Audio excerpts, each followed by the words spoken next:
you imagine when that happened and he's just like cracking up, just all random as shit? He's like in the middle of a meeting at the Court of Nightmares, putting on his fucking evil face, and he's just like, sorry, what were you saying, Kier? My bad. Like, could you imagine?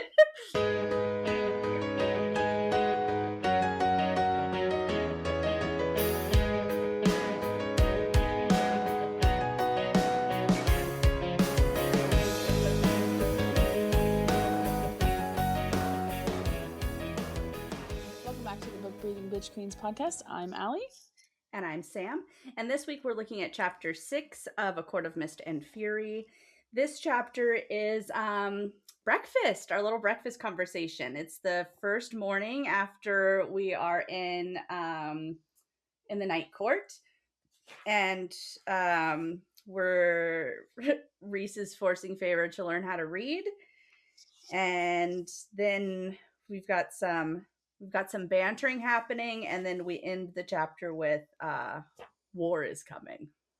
Yes, I know, it was hard not to keep going after that. It's funny, you were like, they're having breakfast, and I was like, feast, personal feast. And no, not a feast. Not a feast. They're just eating melon. Yeah, she's breaking forks. Yeah, she officially meets Moore. Yes. Yeah. Okay, so yeah, we start off. So actually, this chapter starts mid-conversation from the last one, where it ends with, "For this week, I want you to learn how to read." But then it's like, you know, her immediate response is the top of that page, or the top of the chapter. And yeah, no, thank you. And Rhys's reason: "You're going to be a High Lord's wife. You'll be expected to maintain your own correspondences, perhaps even give a speech or two. And the Cauldron knows what else he and Ianthe will deem appropriate for you. Make menus for dinner parties, write thank you letters for all those wedding gifts, embroider sweet phrases on pillows. It's a necessary skill." And I just am like, he knows exactly how to make it sound terrible to her. Yeah, I think he's doing, night courtaganda.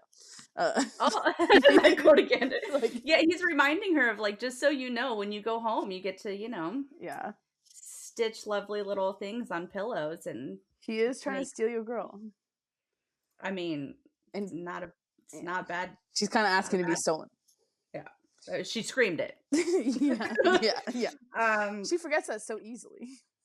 I do love that I mean, I don't know if I love it, but like, there's a bit of, and again, I know that people are going to be like, Rhys is a big baddie, and fine, whatever. But I think that there's something to him kind of egging her on and making her a little bit pissed to, like, get her out of her slump, because he did it under the mountain, right? With, like, licking her face.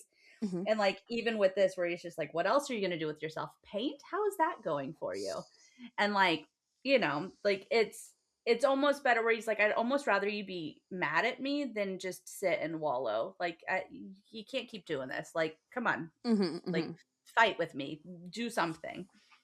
Yeah. And it's an easy emotion to get out, right? Like, when you're guarded, anger is easy to pull from people. Whereas, like, being earnest or honest or vulnerable or whatever is much harder. And so he's just like, cool, I'm just gonna poke the bear a little bit and get her pissed, and maybe she'll. Yeah, and I think he does actually, like, really want those answers. Like, he's like these are all the burning questions he's had about, like, or, like, he has, like, it's like he has little theories, and he's like, I know that you're not painting because of this, and so he's, like, trying to read her. So I feel like it both fits. Yeah, because if this is his POV, it'd be like, I dared to ask it, like, yeah, he is, and, like, yeah. And at some point, like, later in the book, he does actually ask, like, why haven't you painted? So, like, yeah, of course he's, like, actually wondering. Yeah, but he masked it well, and I think it is his natural disposition to be sassy like that. So it just feels like genuine, and I think the reader, even a first-time reader, gets that sense as well. Yeah. When he says, "Has anyone ever told you that you're rather strong for High Fae?" I didn't realize that she had added strength. I know we talked about it a little bit, but I didn't know that she had any extra strength than any other Fae. And I'm wondering, is that coming from Tamlin? That's okay. Like, so originally in chapter 2, I think, or maybe the first chapter, she talks about how she's breaking doors, and I was like, my initial question was like, okay, these doors are built for Fae, so maybe it's just she doesn't understand her own body, and so she's breaking shit.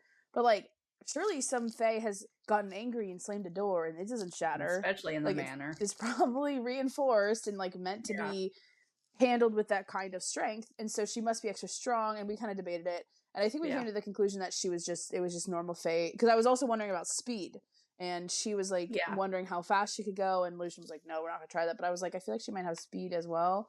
But yeah, no. Here is the proof that it is unusual strength. And that's Tamlin's, right? They always say like Tamlin has like brute force. I think so. Or, like strength his or whatever. shape-shifting, but yeah, I think he's also strength. Yeah, just and although I also before that, what do you think he meant by, he says, what else are you gonna do? Paint? How's that going these days, Feyre? She says, why the hell does it even matter to you?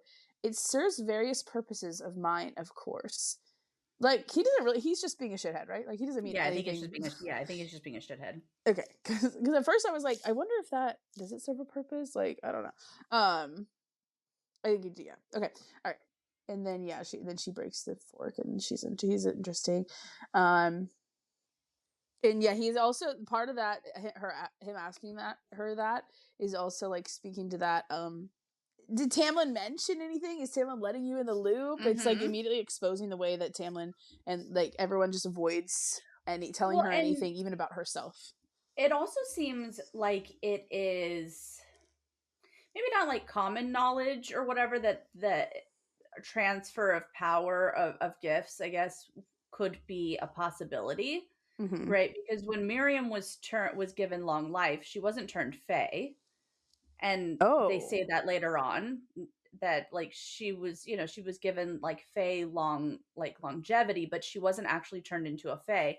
And so I'm wondering if Feyre is the first one to actually turn Fae. Is she the first one to be made with the 7 High Lords like that? And the other people were made with different circumstances? I don't know what Miriam's circumstances were. We haven't gotten to. It's like, were the 7 High Lords gathered to save her? Like, surely she must have been some other thing. I don't think so. I think that she was. I don't know. And I'm thinking that with Feyre, like, we've talked about it being like the drop. And so whether or not she had something in her before, or if it is like, that was the power that they gave her. Yeah. Yeah. Like maybe she was already going to make because even Rhys takes power during her drop, right? She touches the thing and takes some of the power. Yeah. But it almost seems like it's an obvious possibility, at least to Rhys. And so when he's like, I'm wondering what else has transferred, and she's like, nothing else transferred to me. Like, it almost seems like an automatic inevitability that something could have that could have happened, because he's already seen her, like, missed the shoe, and now she has this super, like, she's like, she missed the shoe. Yeah. And that, like, maybe, he's seeing, and so maybe that's why it's so very obvious to him, because he's paying attention.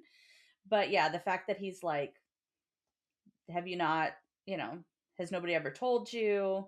And like, have you tested yourself against anyone? And she's like, why would I? But then he's like, because you were resurrected and reborn by combined powers of all 7 High Lords. If I were you, I'd be curious to see if anything else transferred to me during that process. And it seems like it's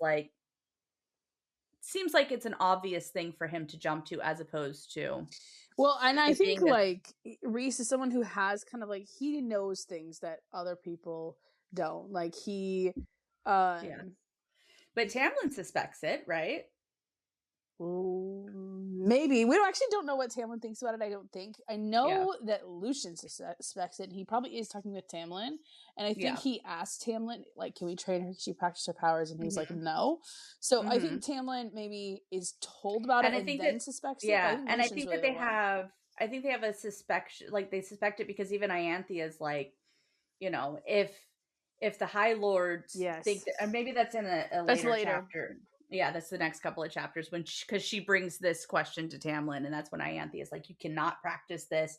If the High Lords found it out, they would kill you, and even if they didn't kill you, she'd be worth stealing, because any of their offspring could have all this power too, and blah blah blah. So, because Ianthe be Iantheing. She do. Iantheing.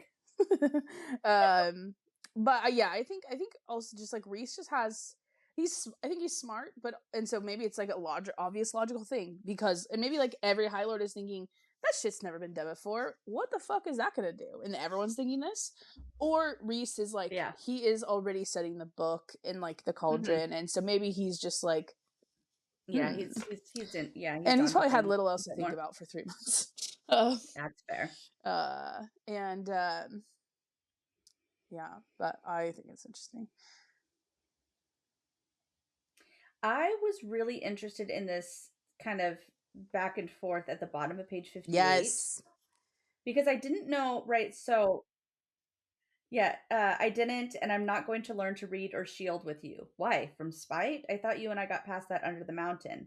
Don't get me started on what you did to me under the mountain. Rhys went still. As still as I'd ever seen him, as still as death now beckoning in those eyes. Then his chest began to move faster and faster. Across the pillars towering behind him, I could have sworn the shadows of great wings spread. He opened his mouth, leaned forward, and then stopped. Instantly, the shadows and ragged breathing, the intensity were gone, the lazy grin returning. We have company. We'll discuss this later. Is he mad, or is he having like a PTSD response? I think a little bit of both. I think he's like, how dare you? Like, I think his initial reaction was like, yeah, from that description, like stillness and then seemingly like hyperventilating, that seems like a like I mean, I can't like imagine a panic being a attack. PTSD response, because she didn't. How is that a trigger word? Like, what? Maybe, I mean, maybe if it's his trigger for like someone said that about what Amarantha did to him, but I think it's more of just like an indignant, like maybe he just feels like this is too far. Like, I have done everything right. I made sure to revive you. I did all this. I left you alone. I was gonna like it's, but I don't know. It seems weird. It seemed like a weird level of intensity. I think particularly with the hyperventilating. If he just looked pissed, that'd be different. But he's like, well, it seems like it's a panic attack. But then it becomes questionable because you're like, why is he mad? He knows that she didn't enjoy dancing half naked for him and making the bargain. Yeah. And like, it would seem when she's like, after what you did to me under the mountain, like I can see him being like, or being like, not like defensive maybe, or angry of being like, Feyre, I did those because I had to, or like make a statement of like, I did what I thought was necessary to get us out of there. I was trying to help you. But it's like this full on like panic anger attack that happens. And I'm like, yeah. And so then I'm like trying to think, well, is it mate bond where she's like accusing him of something and I think he's she'd just feel like, it more if it was. Yeah. And so I don't know. I thought that his response was a little weird because like I can see maybe it was like, you know, all the memories of everything that happened, but they're already talking about her being resurrected. So they're already kind of on the topic of under the mountain and talking about the moment that she died. Yeah. So I'm like, what is it that you're like, are you mad right now? Because that kind of comes off fucked up. She has a right to be like, let's not talk about what you did. Yeah, it's, and you know, that is a good case for the Rhys villain arc. Because if he's mad at that, it definitely shows entitlement of like, I'm right, you know, feel bad. And you know, maybe it's just meant to be, you know, there should still be, it shouldn't be so easy between them. There should still be some tension. Right now it's all one-sided tension on Feyre's side and Rhys being like chill. But so I think like, okay, from a writing standpoint, it could just be that SJM was like, gotta get under his skin somehow. And maybe it wasn't the best choice. I think he could even have the same thing, but just had him be like seething about it instead of like, because when I picture a chest moving fast, you know how hard you have to breathe for your chest to be visibly moving like that? I think it's honestly, I'd prefer to think it's a bad writing choice. I think she didn't picture it well enough and didn't think about what that actually looks like. And she was just trying to show like upset, you know? And she should have just done like a glare. And then it would make more sense. Or maybe she's like, I need him to get mad, but then show that he can be restrained where Tamlin can't be. So like, I'm going to have her say something that would piss him off. And I'm going to have him have this big reaction and then be able to reel that in, even though he's the most powerful High Lord, as a juxtaposition to Tamlin being as volatile as he is. So like, I could see that, but even still, I'm like, it doesn't fit right. It feels like It if feels you're that weird. mad at what she said and you think that you did everything right, like even if you did think that was everything right, you have to know that there was some suffering on her part Yeah. Yeah. in that. There was aspects of it that she would not have chosen for herself. And Yeah. Rhys being all about fucking choice, you would think that he'd be like, "You're right. It was fucked up, but I did what I thought was necessary." Mhm. Or like I could see him being like, maybe like quirk an eyebrow or be like just still and be like, I don't know how to respond to this. But it's the like the breathing and the The breathing wings and is all this really, yeah. stuff. Like, The wings I could what? see maybe, although that is like a very Tamlin like with the claws, but it's like the wings. Yeah.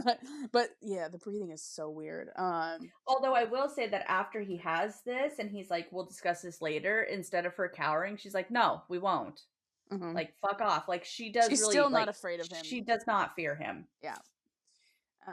Yeah. And then we meet more.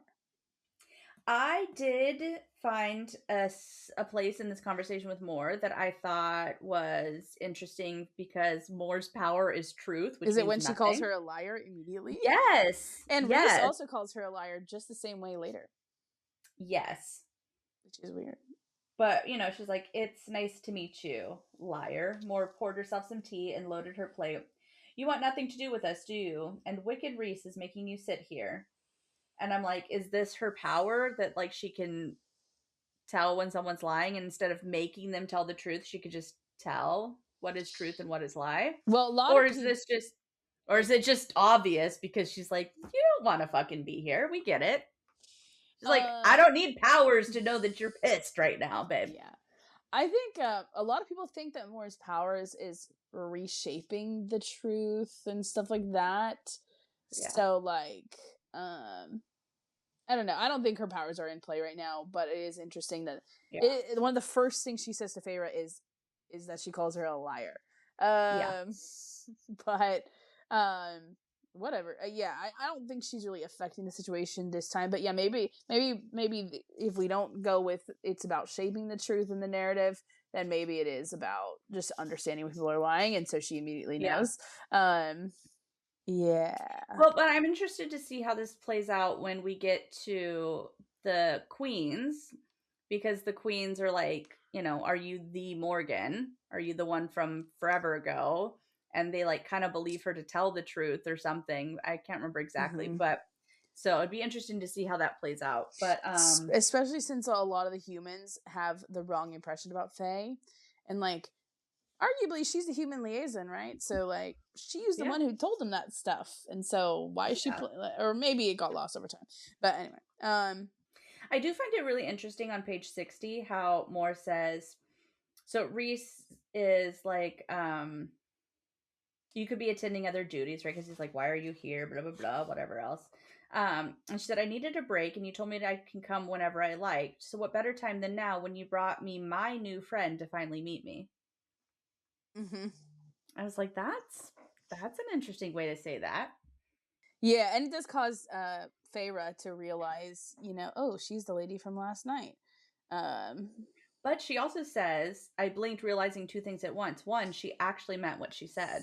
Yeah, I was like, that's the anthe spell breaking. She's like, oh, this is like, or Yeah. I will say, okay, if we're on Evil Moore train, the I blinked is interesting because kind of a lot of times when people are under or breaking out of a spell, it'll often have them like, again, in a movie, it'll be like they blinked and they're like, wait, what? So it's almost like Moore's like in that moment said, believe me, like in with her little power, and then she's like, that she meant it. But I think it's just a writing quirk, honestly. There I is think a it's a part, contrast to yeah. Anthe. Yeah, absolutely. There is a part of me that will maybe be a little frustrated if Moore is a villain. Like I think she'll be morally gray or have done something wrong. But yeah, if she's full on black and white villain, I'm not. Oh, but I do see there's lots of curiosity around Moore, especially with what happened with Eris, because Eris is always like, she knows what happens, fuck off. Like, he doesn't seem to think much of it. And so clearly there's so much more of her to to sort of unravel. And she has this whole fucking secret manor, basically, or secret fucking place. So there's a lot there. But I can also see SJM getting a lot of shit for making the only lesbian character A a villain. villain. A villain. Yeah. Which, you know, she's that is maybe that's why it's taking books so long. Yeah, Book 6 so maybe she long. was like, She's oh well let's fuck, now change I can that. yeah, she's like, I guess Lucian is gonna be the bad guy. I think yeah. I also think like it would just not feel right for Rhys to have such a deep betrayal. And also here's the other thing. When you have a betrayal of a character like that, who we don't see that much and there's not that much development with, I think when they have a big thing like this where they betray, like a side character betrayal that's actually like a real side character and they're like hardly in there, fine. But what will happen, what will have to happen is that you're going to need deep emotional scenes with Rhys being very upset, feeling like he's lived a lie. And I think it's going to give too much weight in the story, like just writing wise, to more. And in a way that will like, I don't think she's meant to be, unless she is the big bad or something. I think it'll make it feel lopsided and weird to have her such focus on with such a betrayal. So I think it has to be kind of like the Lucian betrayal we theorize about, which is that she'll have been like coerced and had to locked into some kind of pact that she couldn't escape, and she's been trying to thwart it and she doesn't want to tell anyone. I think it has to be along those lines, I think. Or she's not the baddie. Yes, I like that too. She betrays Rhys because Rhys is the baddie. And I don't like that theory. I don't like Rhys being big evil. I hate it. But there is some evidence for the people who are in that court, right? Yeah. There's like the ways that Rhys is described is very similar to how Maeve is described, right? Their powers are similar. There's lots of stuff there. And also there is an interview with SJM where her husband is with her, and they were like, I know you don't like this question, but like everyone thinks that you based Rhysand off of your husband. And SJM goes like she makes a puke face. She was like, no, bleh. And I'm like, ah. So like, I don't know if that's like, Well, I think she probably based he looks like Rhys, okay? So he does. I think, and he also has Rhys's birth date. Yeah.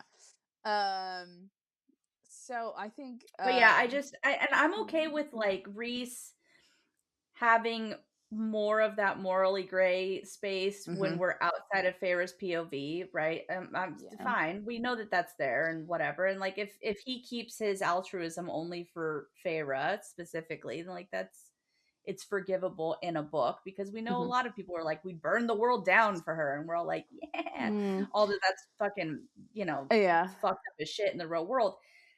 But I don't like him being big baddie. I would love for him to rise above. I would love for him to find out that he's Valg and rise above that and be an example that Valg is better than, that not all Valg are evil. That I think is the best, has the most evidence for it. And there's cases for that when he talks about darkness, right? There's a later chapter where Feyre's kind of having a moment, and he says, call the darkness to you. And she's like, I don't know how. And he's like, darkness can be, the darkness of secrets, or the darkness of an assassin, or the darkness of a lover, or the darkness of rest, or whatever. He's like, it's intrinsically not good or bad. Yeah. And so I think that kind of speaks to like, yeah. But I think there's a lot of evidence for that type of thing. I also think that if we think about, so I always like to think about in a series, you're gonna have, like, this is an incomplete series, so there are gonna be things that come back around. We theorize about Feyre being, like sort of an Amaranth figure, but not like the revised version, right? Or like repetitions like that. And well, the whole series being modeled off of the first book could point to Rhys being like maybe the better version of Tamlin. Like, yes, somebody who, because people argue that he did abuse Feyre, he did this to her, or he abused Nesta and he like locked her up. And so there could be like sort of like, but he's gonna make things right the way that Tamlin did not, as like a larger repetitive angle on it. Or not. You don't have to repeat the first book, but I think like that's a common thing, and so there could be interesting symbolic resonance with him, like sort of doing that but then choosing not, or I don't think he's gonna end the series evil. For sure not. I think Yeah, it could be a struggle, but I kind of think not. But maybe like the Valg thing. Yeah, the one thing I truly hate is, and I believe it's in Crescent City, when Bryce's, it's either Bryce who comes there or it's Bryce's mom. When they meet Rhys, they're Yes. like, "Is this your king?" And Ness is like, "As much as he would love that, no." And I'm I like, don't like those "Oh, chapters. I hate like those are ick. don't make Rhys and Feyre high king and queen. That would, no. That's, they don't Well, I know." don't even like the way that Bryce's mom like hates on Rhys either. Like I feel like those chapters feel so weird and foreign, and maybe it is just because like I don't know. I mean, yeah, I guess I have to see them within the context of the entire series whenever that happens.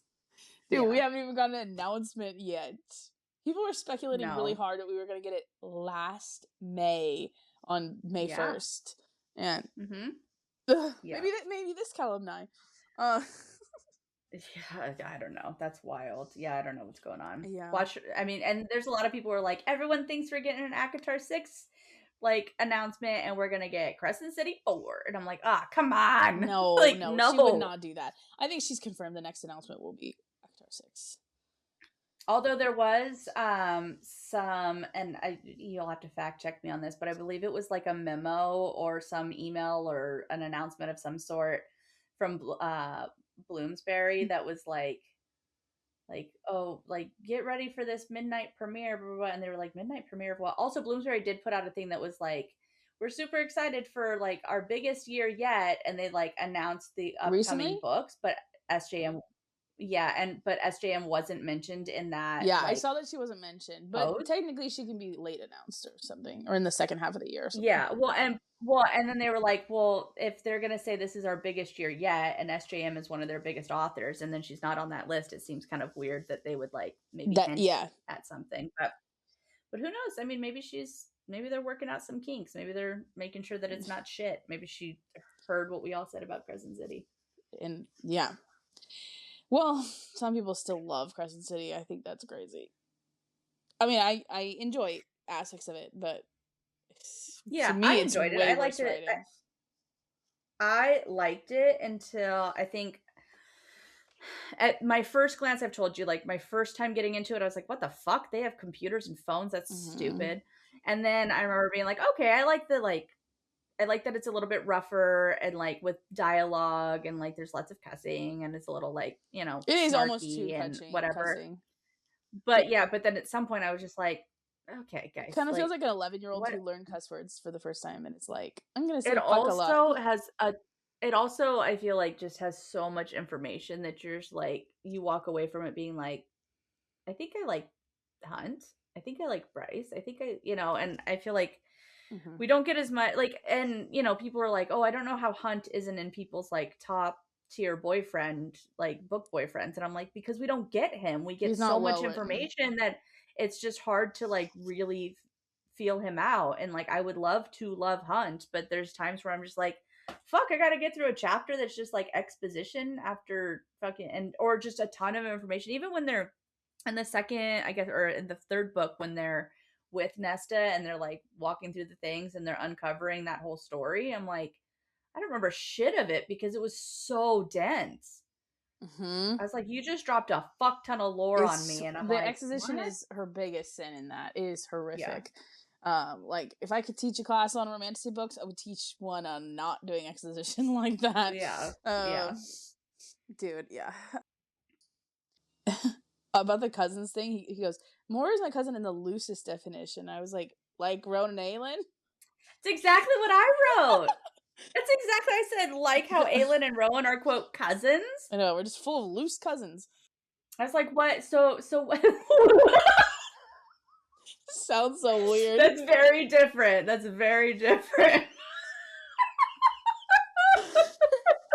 I got loose cousins. They be my first and second cousins.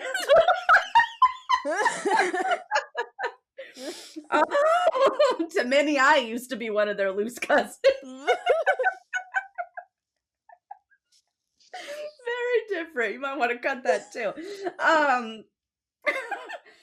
But I'm like, so which goddess are you a descendant from?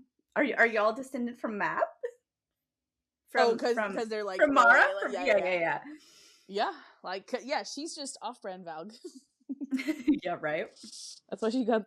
She's the witch Valg combination, and he's just regular Valg, and that's why they're called cousins. Or they're both refugees from their world. Yeah, and I also like how immediately SJM is pointing to she's foreshadowing and teasing the Rhys the Tamlin, the finding out about Tamlin's killing of Rhys's family, when she's like, oh, she's my only surviving family. I didn't have the nerve to ask what happened to everyone else, or remind myself whose father was responsible for the lack of family at my own court. And I was like, it just feels it feels like very weirdly intentionally it's a clear foreshadow in second read. Also, did Rhys really think that Mor was gonna just blurt out Valaris right then and there? Maybe. Yeah. Maybe she's like, she's your maid, I can tell her where you live. Right. Right. Or maybe she doesn't take Tamlin seriously enough to like, or maybe she inherently maybe she's like confident in her truth powers, and she's like, Feyre's not going to tell Tamlin. It's fine. And so she wants to say it, but he's like, no, we're going to be extra careful. Honestly, I have no idea. Which is good because, as soon as she gets back to the fucking spring court, they go full interrogation on her. So, and she tells them everything. So she does tell them everything. Yeah, Mor might know truth, but Rhys can see in that bitch's mind. That's gonna be such an interesting chapter to discuss. I don't have anything for a while, and I just have things that are underlined. I feel like I don't have a whole lot of notes on the rest of the chapter. I just thought a lot of stuff was interesting. Like, I like noted like, okay, he before he gets up, he's like, did you eat enough? It's very kind of like mother hen. But also like just husband material, okay? Also, that's a mate bond thing, right? Like mates feed I guess the female not yet, the male, but like I think it's just like part of his criticism of Tamlin is like, this bitch is shrinking and starving. And by the way, it was written in 2015. Is before we all were so we were probably all, I was always annoyed with this trope of the, I'm so thin, I was disappearing. But this is well ahead of. If we could all be so lucky to be as traumatized as Feyre and have a 12-inch waist, I am traumatized, but I do the opposite. Okay? Yeah, you're like, I would have gotten so fat. Rhys would have been like, look at her, she's eating nonstop. What are you doing to her? That's what my Rhys would have said. Yeah, right. I did find this like, I know my alphabet. I'm not that stupid. And he's like, I didn't say you were stupid. I'm just trying to determine where we should begin, since you refuse to tell me how much you know. And like, there's a little bit of like, I don't know, maybe apologetic, because he did make fun of her about it under the mountain. And so like, when she's like, I'm not dumb. And he's like, I never said you were stupid. I'm just trying to figure out where we should start. Like, I'm trying to be kind here, kind of a thing. But like, there's still clearly tension, and she's super sensitive about this subject, which I get. It would be embarrassing, such a basic skill. And then I do like he wants to jump to the like very like, as somebody who, I love a deep conversation. When I meet people, I'm like, tell me your deep dark secrets. Like, you know what I mean? Like, tell me all of your family trauma. Yes, like I am like kind of like that too. Probably to a toxic degree. That's why we're friends. Yeah, no, exactly. Like, and so like after not seeing you for a year, I was like, hi, how are you? And you're like, great. And I'm like, Grandma, you're all dead. Yeah. I was like, let's get right to the point. Like, I was like, oh, this bestie vibe right here, when I could just be like, how is she? And you're like, she's dead. I'm like, mazel tov. I mean, but he is doing that. He is like, he wants to jump to that intimacy of, it's not hard for you to try in front of me, like, because also he knows he's poking the mate bond too. So it was interesting. That's where she chooses not to have any like things around that dialogue. But to me, I'm like, if I know that this girl's my mate, and I'm asking questions like that, I'm egging her on to be like, Mm-hmm. don't you feel extra comfortable around me? Oh, it's Yeah, not that hard right. to try around me. I don't know, Mm-hmm. you know. I did underline, right, like maybe I resent the idea of you letting those sycophants and warmongering fools in the Spring Court Yes. make you feel inadequate. We have no idea about the Um, warmongering yet. That is the first mention of anything to that yes. degree. Yeah. Yeah. Sorry, go ahead. Well, and I mean, it pretty much it sums up for us what he thinks of Ianthe and Tamlin, but it's Mm-hmm. also not far from the truth. And so it's like at least someone is like straight up Yeah. just coming out and being like, "This is who you're around." And that's our number one thing is like Lucian's just being sycophantic. He's just being like, let's just do what Tamlin wants and never tell him Mhm. no. Um, And yeah, and Tamlin was raised in the war band. and Feyre also does not So counter was it. Rhys though, and Rhys was raised in a war band too. But They yeah, all have the instinct, as Feyre notes about like the Fae are gonna tear each other apart when they fight. You know, in the yeah, the second chapter or whatever. But she does not counter that. She doesn't say Tamlin's not a warmonger. She just is like, I I get get it. it. Yeah, and she's so over his shit, and like I love that he like goes on to like he's trying to do this like long lecture or whatever, and she's like, fine, like Mm-hmm. fuck off, which is very like typical Very. husband wife shit, where it's Oh, like I was gonna say it's your very husband. doing math with your dad. Yeah, maybe. Yeah, that too. But like Topher sometimes will like start on his shit and I'm like, I get it. Got it. That's Fucking funny. I chill. see. I would never do Um, that to Kale, but my dad used to always try to teach. Like he would like, okay, let's practice this math thing, and mhm, I always knew like the first 5 steps, and I was like, I got it. Let's just jump to here. And he was like, but yeah. let's talk about what variables are. And I'm like, bitch, and I would get so mad, and I Like always would end up. unknown numbers. Let's move I on. was like, Yeah. stop, like, and I just used. That's what I used to. He's like, I know, and he's like, don't be unteachable. That's what my dad used to always say to me, and Ew. that's some Christianese Ew. for you. Yeah. Um, Nice. I do find right, so like what he has her read is very funny, right? mm-hmm. That like you look absolutely delicious today, Feyre. And she's like, that's what you wrote? He's like, And and no, then it's so innocent, like little kiddish almost, and she's like, "You wrote that?" Like I don't know. There's something very mhm. pure about that. And then it's in her head, right? He's like, it's true, isn't it? And she's like, stop that. And then he like takes hold of her mind and they have this whole conversation through the quote unquote. Well, and Mm-hmm. so then it's like, well, are you having it? This, I think, is his power. This isn't like mate bond or bargain No, bond. Like, yeah. this is straight in her head. But even then, I mean, she's scared, right? He says, you should be afraid. You should be afraid of this. You should be thanking the goddamn cauldron that in the past 3 months, no one with my sort of gifts has run into you. Now shove me out. And like, but then she does, right? And do you know how she does it? She does it with a wave. Okay. Yes, and I actually hated it. Let me see what I wrote for this. I was so I thought this was why did that annoy me? Okay, I think I just didn't like the way it says if he says shove me out. She says I don't know where to begin. I blindly push and slam myself. His laughter filled my ears. That way, Feyre.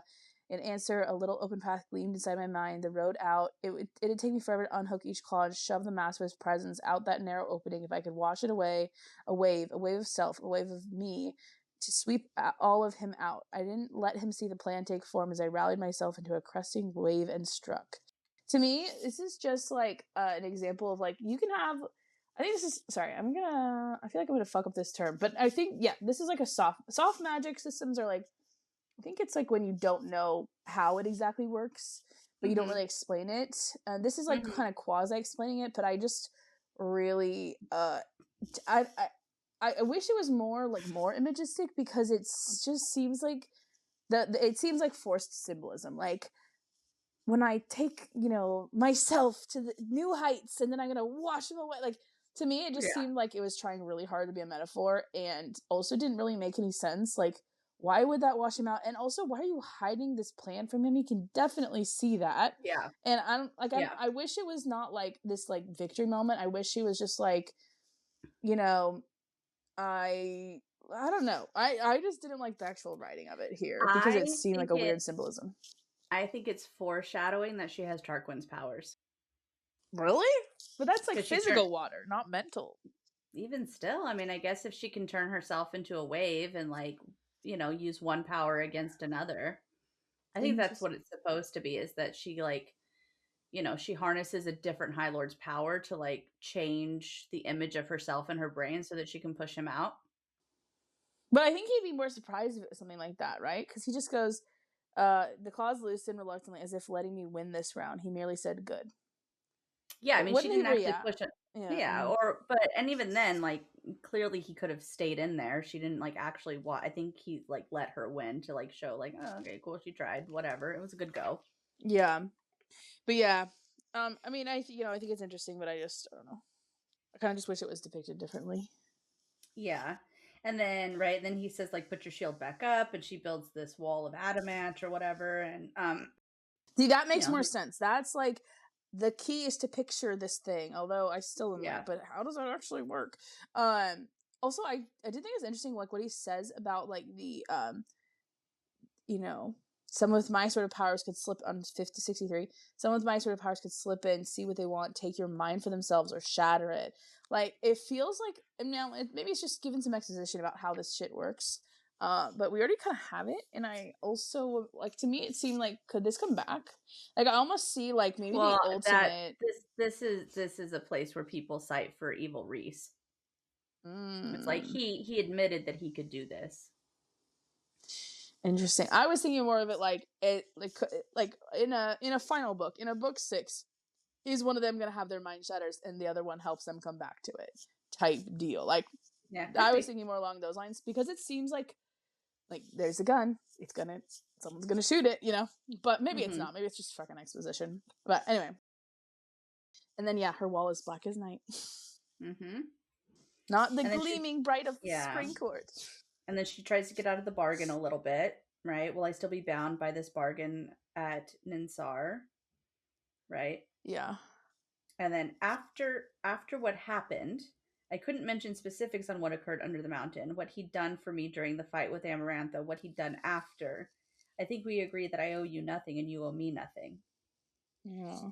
Didn't she just accuse him of like, let's not talk about what you did under the mountain? And now she's like, after everything that you did under the mountain and even after, like, what is this? Are you blaming or are we accepting? Like, what is this statement? I'm so confused. Yeah, well, and it also seems that like if this is what she really thinks, then maybe earlier he was mad because he thinks that she is just trying to piss him off and is being cruel. Yeah, so that could be an interesting explanation for it. Well, and isn't it enough that we're all free? By the end, I thought you were different, thought it was all a mask, but taking me away, keeping me here. I shook my head, unable to find the words vicious enough, clever enough to convince him to end this bargain. He says, I'm not your enemy, Feyre. What does eyes darkening mean? Is that like glaring? What does that mean? It's one of those things that I hate that people use because it's such a common fantasy or like a romantasy trope. But like, actually, what does that? If he's glaring at her, that's way different than if he's like. I imagine like a saddening, like maybe his eyes drooping a little bit and being like, "Hey, I'm not your enemy." I also think that, or like it's looking with more intention or looking past the surface of something. It kind of seems like. Okay. Where he's like looking past what her words are. Right? Because she's like, I thought you were different and like keeping me here. And then he goes to, I'm not your enemy. So like maybe he's being like, what you're really asking is like, what you're really saying is you thought I was going to be different. And I'm telling you, I was never your enemy, because what you're actually saying is you're still doing enemy shit. Yeah. Yeah. And he throws some shit back in her face though, too. Yeah. I do think it's funny, like right after that, I'm not your enemy. And she says, Tamlin says you are. Everyone else says you are. And he obviously hits it on the head. What do you think? But it is funny how her first instinct, she cannot bring herself to say, yeah, you are. She goes, people tell me you are. It's like she knows she's wrong. Well, and then she doesn't even say that she agrees fully. She just says, you're doing a damn good job of making me agree with them. Yeah, and he calls it a lie. He's like, liar. And because it does seem like a lie. It does seem like she's grasping at straws. Yeah. Sorry, did I cut you off? No, and then it's like, did you even tell your friends what I did to you under the mountain? Yeah, that's the we're talking about it now. Yeah. Well, and like, I don't know. I mean, maybe I'm being a fucking slut about it, but I'm like, what all did he do? Like, well, yeah, he didn't touch. He kissed her. He kissed her without her consent. yeah, that's not great. And but you know, he And didn't he, really touch her, but he yeah, embarrassed her. You know, made her be like that in debased public. herself. Yeah. Um. But even still, there were days where she was like, I was looking forward to the fairy wine so I could just forget all this nonsense. Yeah. Maybe he would have backed off if she had been consistently being like, no, but maybe well, and then this is the problem. Yeah, we just get like a montage. It's like, did you tell your friends what I did to you under the mountain? Well, all the things that they already saw. I mean, not Ianthe, but like Tamlin saw what he did. So then, like, is he talking about the things that they don't know about? Where it's like they know about the bargain, they know about the dancing. So then, I mean, Tamlin knows about the kiss. I think he means to just be like, oh, because I didn't do anything to you, so you didn't tell them anything because there is nothing else. Like, yeah, and they know everything. Yeah, like all the things that other than bad. Yeah, other than licking your tears away and sending you music so you didn't fucking break, I didn't do shit. Yeah, but I don't know. It's an interesting. I mean, I think it's forced tension. I think that's the danger of really not thinking through. Now, unless it is, unless there's something else you're saying, I think it's just a slightly not the best writing choice. And there's so many easier ways to do tension. Like she could just be like, you seem so great, but you're still enforcing this, and that makes you an asshole. And I don't care what happened or what you did. You're still being a dick, you know? Yeah. That's what I would, at least that's and they're at a stalemate, right? Because she's like, I want to go back. And granted, his feelings are hurt over mate bond shit too, but also he's like pissed because he's like, to what? To being wrapped up like a little present, like his reward. And she's like, so what? And he's like, so what? And so like, I think that's what we're getting to, where she's trying to make him the villain, and he keeps being like, go ahead, because you can't say anything that actually makes me villainous. I didn't do anything. Like, sure, maybe my motive was a little fucked up, and maybe you're mad about the bargain having to be here, but like, do you really want to go back to Spring Court? Yeah. That's what you want to do. And he gets mad when she wants to, possibly because of mate bond shit, but also because he's like, you're so much fucking better than that. How you're just going to be his reward for doing what? He didn't do anything. Oh yeah, when I at that line, have we already passed that line? No, we just got to it. Where is his reward line? So it says in the middle of 65. Yeah. I wrote Rhys is Team Sam. Yeah. It says, I don't want to talk about anything relating to that with you or them. No, because it's much easier to pretend it never happened and let them coddle you. Don't let them coddle me.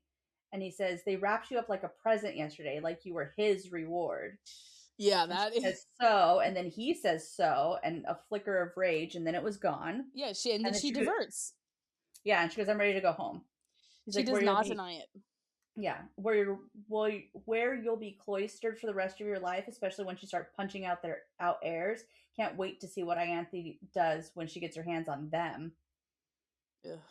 And then again, she doesn't deny any of that. She doesn't try to defend it all. She's just like, you don't seem to like her very much. She's like, no, I don't. Yeah, that is a mark of somebody struggling with a conversation, not wanting to admit things, because no normal person just pivots off of something else. Like, yeah, I think she knows she's grasping at straws. Yeah. I think that she already feels she can admit that to herself. She's barely been able to admit that she doesn't want to be married. That's like a big and step. I think that she's really afraid of admitting that she feels much safer and much happier in the night court, even just one day in. She's like, I fucking feel, that I don't feel suffocated here. And I think that scares her too. So she's like, I'm going to pick a fight. Yes. Yeah. That's actually a really clear, normal, mechanism. And then, the Ianthe mention is very like, something cold and predatory crept into his eyes. Yeah. Heavy foreshadowing. We'll find out later. I did find it interesting that there's servants in this house. I thought they were alone. I think all the courts just have from some people. I think they're alone in the sense that there's not other court members. Like, there's not like, so and so like at a traditional court, which I think Tamlin does have, maybe. Mm-hmm. I think that's maybe also why Feyre can't train, is because Tamlin's got like people at his court. Yeah. So when I spent the entire hour doing what I'd been ordered, though I'd flinched at every sound from the nearby stairwell. Quiet steps of servants, the flapping of sheets being changed, someone humming a beautiful and winding melody, and beyond that, the chatter of birds that dwelled in the unnatural warmth of the mountain or in many potted citrus trees. Yeah, she is so happy. No sign of impending torment, no sentries. Which, by the way, she goes, no sign of impending torment, what she expected of Rhys. Mm-hmm. No sentries, the reality she lives with Tamlin. Yeah. Well, and like she's jumpy though, right? She's like, every sound had me fucking flinching, and then I realized I have nothing to be afraid of here. Yeah. I have nothing to be on guard about, because not only are there's no one here to torment me, but there's also none of the shit that I have to deal with back home. Yeah. And Rhys knows not to scare her. I thought you might enjoy the punching Tamlin. Yes, I did. I was like, about that. Yeah. He'd appeared a moment before, a healthy distance away, and if I had known better, I might have thought it was because he didn't want to startle me. As if he'd known about the time Tamlin had crept up behind me, the panic had hit me so hard I knocked him on his ass with a punch to his stomach. I'd blocked it out, the shock on Tam's face, how easy it had been to take him off his feet, the humiliation of having my stupid terror out and in the open. And like, could you imagine when that happened and he's just like cracking up, just all random as shit? He's like in the middle of a meeting at the Court of Nightmares, putting on his fucking evil face, and he's just like, sorry, what were you saying, Kier? My bad. Like, could you imagine? Yes. And they're like, you good? He's like, totally fine. It's good. It's a good day. What's up? Although I think it'd be more like, wait, what's wrong? And then be like, oh, hell yeah. Oh, that's so funny. Like, because he'd feel her panic first, and then he'd like hear her being like, oh my God, I hit Tamlin. Oh my God. And like, that's funny. Or if he's just like, could you imagine he's just like hanging out with the guys, and then like they're talking and he's like, and then starts laughing. They're like, what's up? He's like, dude, she just knocked him on his ass. Yeah, and then they spend the next night like drinking and like doing impressions of Tamlin getting his ass kicked by Feyre. They're like, put the image in our minds, no, man. I want to see it now. I want to be Tamlin. Or he's just like mind speaking the image to them, and they're all just cracking up watching it like it's reals. Dude, okay, he actually could. Girl, you can't be saying watching it like it's reals. Why? I'm just kidding. That was an old joke. Is an old joke. Oh, I was like, watching it like a TikTok. Yeah, because I'm old. I got it. Cute. Watching it like it's on Facebook.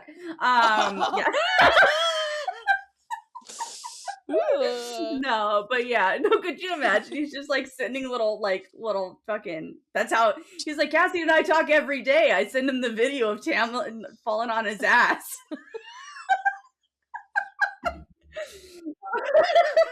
He's like, whenever we want a good laugh, whenever we're in a shit mood, I just project that shit into their minds.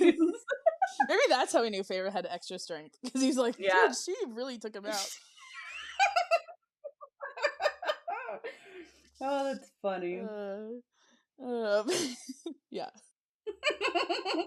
Someone has that fan fiction somewhere. Yeah, I don't have anything else. You don't have scowling at Rhys's muscled back?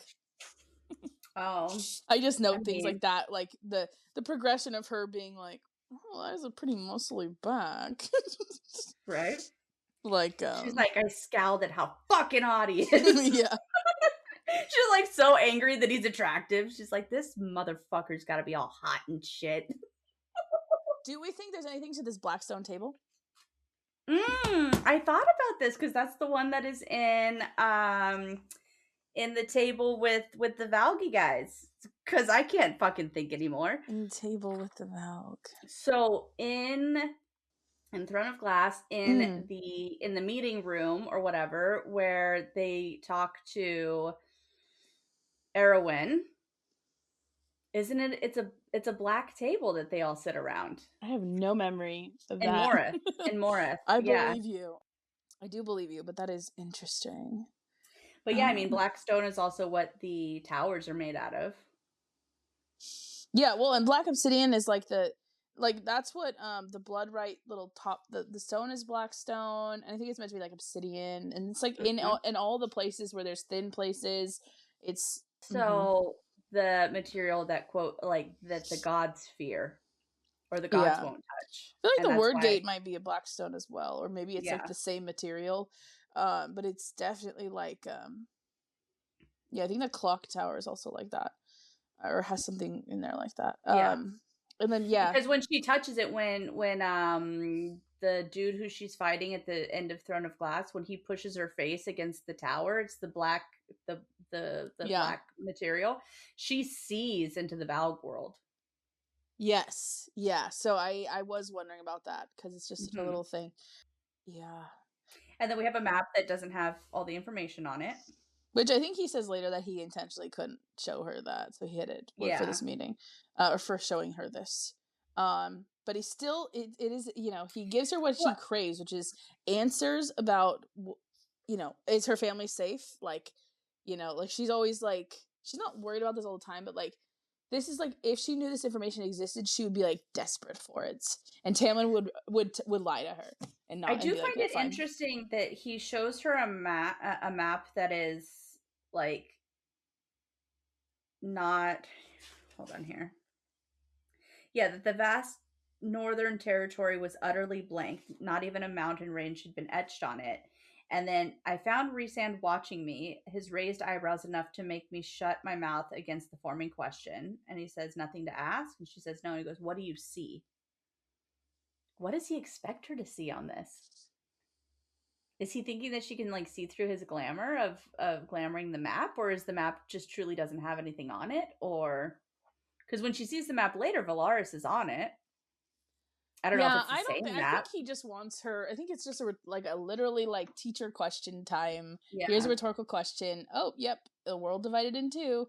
I think it's literally just that. Yeah.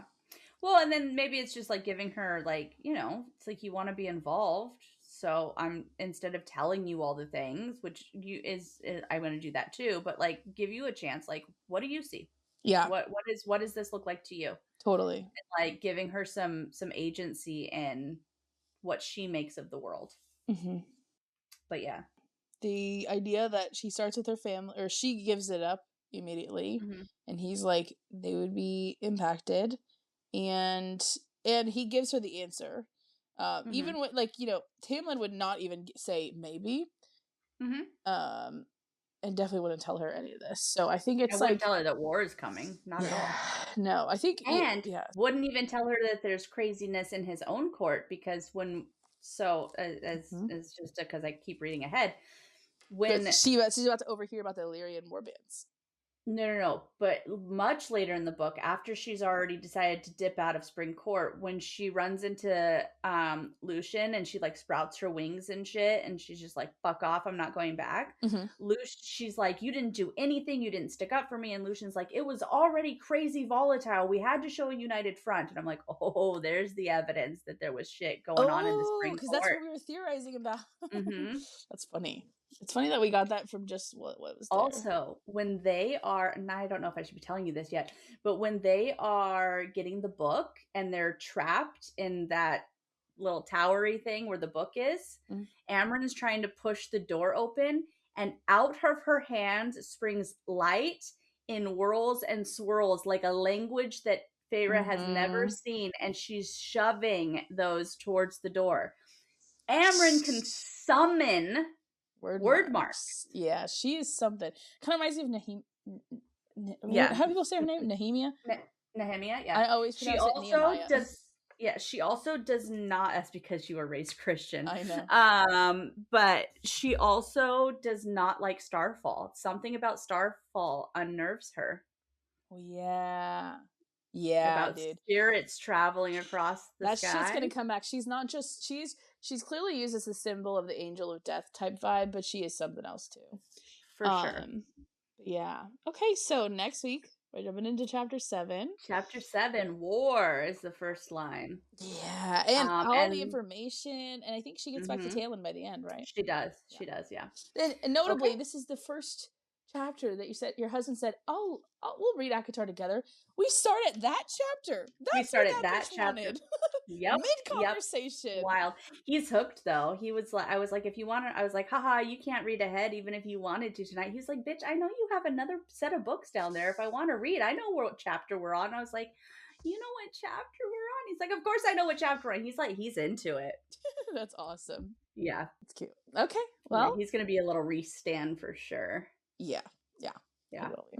I can't wait to hear his ships. We should honestly just get our husbands on and be like, okay, yes, we should do at the end of this book. Yes, we should do a guest on. That'd be so fun. Have our husbands talk. But yeah, cool. Okay, to the stars who listen, we will see you next week.